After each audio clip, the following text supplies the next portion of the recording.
Forever nester. That makes me smile. That's what I am. I'm not an empty nester.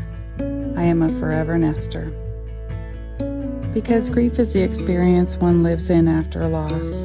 Having a handicapped child places their parents firmly in that space. It comes and goes.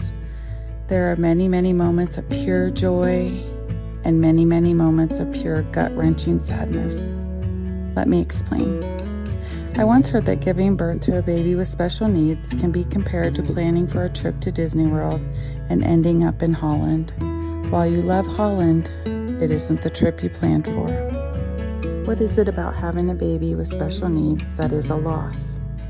There is the loss of the dreams for your child, the loss of who a normal them would have been, the loss of a future, the loss of ease, the loss of your dream as a parent, the loss over and over again as other kiddos bypass your child, etc.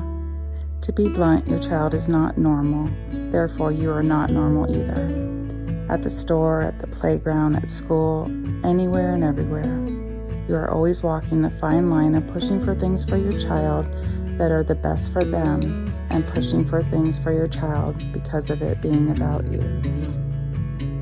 With other grief situations, one worries that time isn't going to do the thing that it's supposed to do, but it does. When you are in the parent of a child with special needs situation, it is not a healer.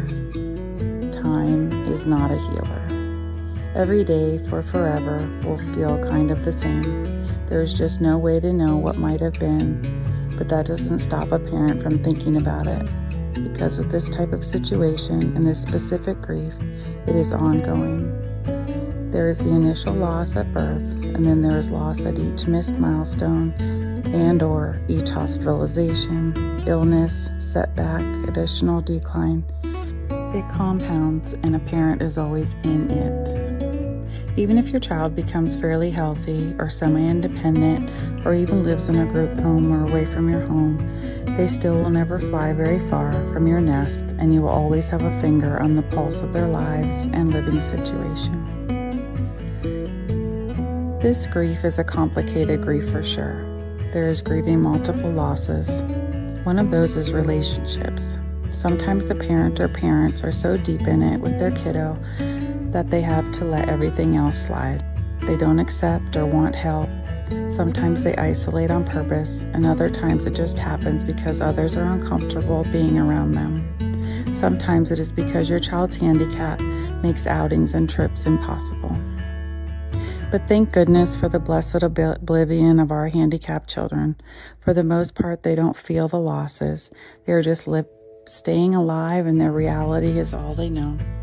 As a parent, we experience their losses of what won't ever be and combine it with our losses.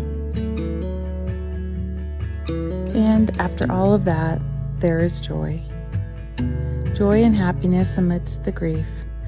We can hold space for two things at once. The surprise of just how much you can be in love with this process, the belly laughs and smiles that make your cheeks hurt, the noticing of even the simplest things, a millimeter of progress, a Special Olympics moment, a new skill acquired, the knowing you are their person. Watching the impact your special needs child has on the world, watching the good that comes out of others and is showered on your guy. The way mine can get anyone and everyone to sing a song to him with hand motions and everything. Because why would you tell him no when all he wants to do is laugh and bounce and hold your hand? Yes, he will be holding my hand across the street until I am the one who needs help. He will be on seizure medicine his whole life. I will wonder what is hurting or not feeling right because he can't tell me until I am the one who can't talk anymore. He will fill my heart with love and light until mine stops. There is sadness, loss, and grief for sure, but there is also wishing, wondering, sparkles, tremendous appreciation, blessings galore, and so much love.